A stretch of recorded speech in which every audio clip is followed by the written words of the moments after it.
Hello everyone, আমি ফাল্গুনি আবারও হাজির হয়ে গেছি নতুন একটা ভিডিও নিয়ে। এটি 4-5 মাস আগের একটি ভিডিও। দিনটা ছিল 17ই অক্টোবর, বাড়িতে কোজাগরি লক্ষ্মী পুজো। এইবার শ্বশুরবাড়িতে আমার দ্বিতীয়বার কোজাগরি লক্ষ্মী পুজো। ও বাড়িতেও লক্ষ্মী পুজো আছে, তবে সেটা হয় দুর্গা পুজোর মধ্যে।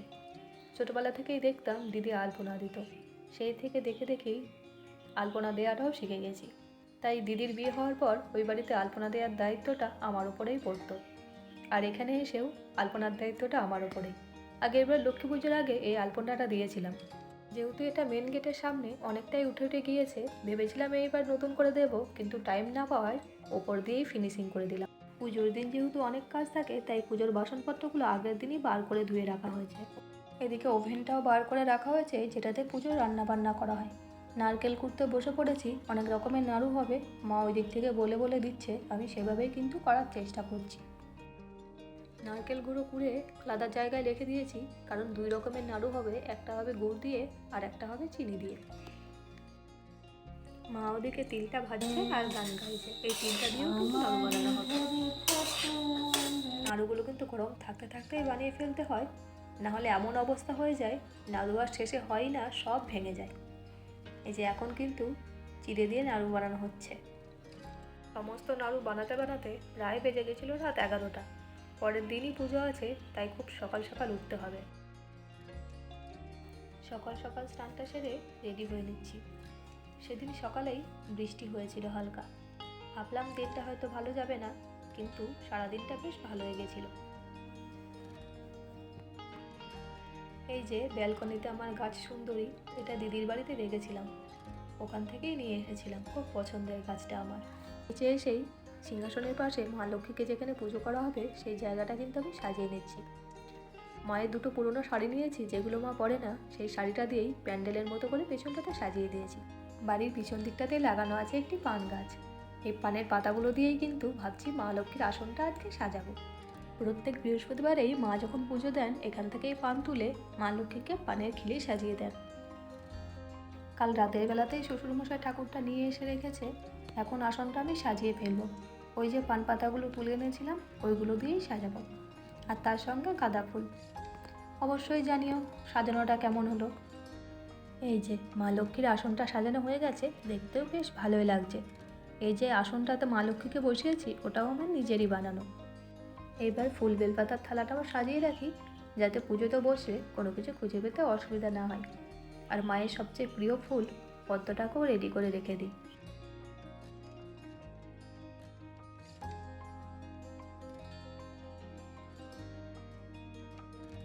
খড়ি মাটি দিয়ে আলপনাটা ভেবেছিলাম রাতের বেলাতেই দিয়ে রাখবো, তাহলে শুকিয়ে যাবে। কিন্তু রাতে নাড়ু বানাতে বানাতে এতটাই রাত হয়ে গেছিলো, রাতে আর দেওয়া হয়নি। তাই সকালে কিছুটা পুজোর কাজ গুছিয়ে রেখে আলপনাটাও দিতে বসে গেলাম। ওদিকে মা ভোগের লুচি আর সুজিটা রেডি করছে, আর এদিকে আমি বাকি জিনিসগুলো সাজিয়ে ফেলছি।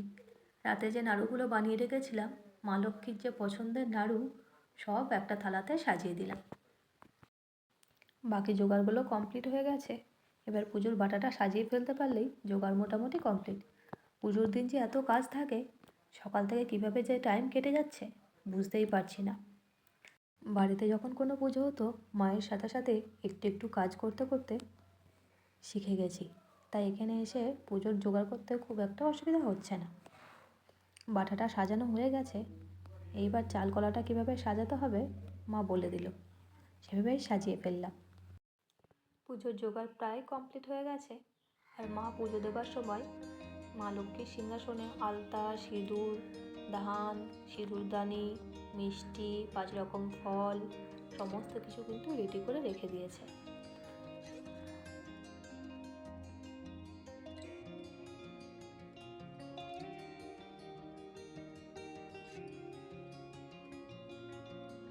পুজোর জোগাড়টা কমপ্লিট করে আলতা পরে নিচ্ছি, নাহলে শাড়ি পরে আলতা পরতে গেলে অসুবিধা হবে। আলতা পরে উপরে চলে গেলাম রেডি হতে। আগেরবারও 8 পৌড়ে করেই শাড়ি পরেছিলাম। পুজোর সময় 8 পৌড়ে করে শাড়ি পরতে বেশ ভালোই লাগে। সিম্পলভাবে রেডি হয়ে নিয়েছি, এইবার নিচে যাব। ঠাকুরমশাই এসে গেছে, পুজো শুরু হলো। লক্ষ্মী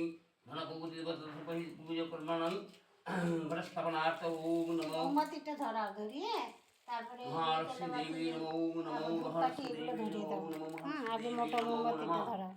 ओम नमः शुभे भवतु ओम कर्मं श्लोतनं गजेन्द्रवदनं लम्बोदर सुन्दरं प्रसन्नगन्धलुब्धमधुपबल्लगन्धस्त्रं दन्तरातवितरीतरुधीरी चन्द्रसुभाकरं वन्दे शैलसुतसुतं गणपतिं सिद्धिपदं कामशकामदम् एतद्ध्यानं पुष्पं सर्वविघ्ननाशाय गङ्गनिशाय नमो एतद्ध्यानं पुष्पं सर्वविघ्नविनाशाय सर्वकल्याणहेतवे पार्वतीप्रियपुत्राय गणेशाय नमो नमः सर्वबाधविनिर्मुक्तधनधन्यसुतन्नितं पार्वतीप्रियपुत्राय गणेशाय गणमानकनककुण्डलमानगिरिहारि हिरण्मयं बूढशङ्खचक्रेषु सौजन्यतुलसीपत्रं नारायण बहुरूपाय परमात्मने विष्णुवे नमः येषु सौजन्यतुलसीपत्रं नारायण बहुरूपाय परमात्मने विष्णुवे नमः येषु सौजन्यतुलसीपत्रं आगच्छति आगच्छति उत्तिष्ठति उत्तिष्ठति उत्तिष्ठतौ अत्रावदनष्टं गौतमो पूजां गृहाणो নমো ব্রহ্মণ্য দেবায় ব্রহ্ম। ব্রাহ্মণ পুজো করে চলে গেছেন। এবার মা পাঁচালি পড়বে। পাঁচালি পড়ার আগে ধান দুব্বো নিয়ে হাতের নিচে রেখে দিতে হয়। পাঁচালি পড়ার আগে এটি নাকি করতেই হয়, এটি নিয়ম। সন্ধ্যাকালে নিদ্রা যায় বেহুশ নয়নে, দয়া মায়া লজ্জা আদি দিয়া বিসর্জন, যেথায় সেটাই করে সেটাই করে স্বেচ্ছায় গমন, দেয় প্রতি সন্ধ্যাকালে